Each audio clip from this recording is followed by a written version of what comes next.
People the Purple Butterfly here, otherwise known as People7 on Twitter and YouTube, People7 on YouTube and Twitter, and my blog is located purple-people.blogspot.com, and my soaps can be purchased people.etsy.com.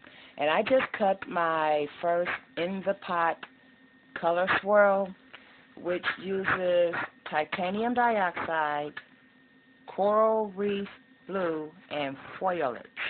Those are the three microcolors. And much to my surprise, because the test soap looked like this, and the entire outside looked like that, so I was expecting it to not be very colorful and all of it looked like that. Until I made the first cut, and this showed up. Look at that. And it's still testing caustic, so of course I got on my gloves. But I'm going to give it an extra long cure time and determine if this is going to be a useful batch or not. If not, it'll make a real pretty soap for the laundry. Because that's what we do with a box batch. We turn it into laundry soap. But in the meantime, I did pour extra oil on top of it.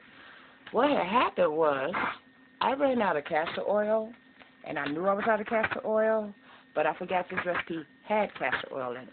So after it was in the mold, I was going over the recipe, and I went, wait a minute, this is castor oil. I don't have castor oil. Did I put castor oil in there? And that's when I realized it was 2 ounces short of an oil. Well, no, 2 ounces short if it was a 2-pound batch, and this is a 5-pound batch. So that would be 371 or something like that for the castor oil measurement. So it's short just that amount of oil, which, you know, makes things a little bit complicated. Let me put this in the curing box. That way I don't get these mixed up. Otherwise, I might end up showing you the same soap twice like I just did. That was the first slice, and it had like an ashy coating there, and I cut it off kind of uneven-like, but, you know. So here we go. I think I might have showed you that one already, but now they're going in the curing box, so everything will be new. This method was so simple, I'm thinking it can't possibly give me a variety of colors, but look, it did. So I'm going to be doing more in the pot swirls, double checking my recipe first, of course. And then it's on like popcorn. And I also found out the colors on this are so light because of the simple fact that I did not use enough mica. I found out that 2 teaspoons is, well, that's just not enough. You're supposed to use a teaspoon per pound.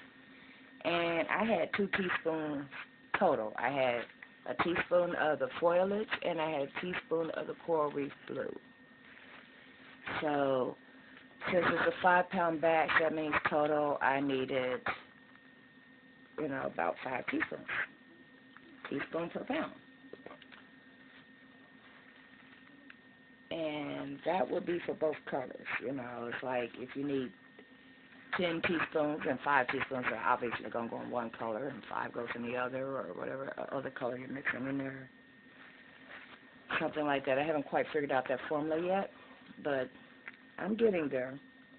But for my third attempt at color, I say I did pretty good. Well, actually, wait a minute. Pointillism was second. The cherry bomb was third. Yeah, this was my 4th attempt at color. And then, of course, this piece here, I'm thinking all the plain soap ended up in this piece because all the other ones don't have the white except for in little teeny dots, like right there. And that's where the titanium dioxide was in the, you know, pot, and then all the colors got poured on top.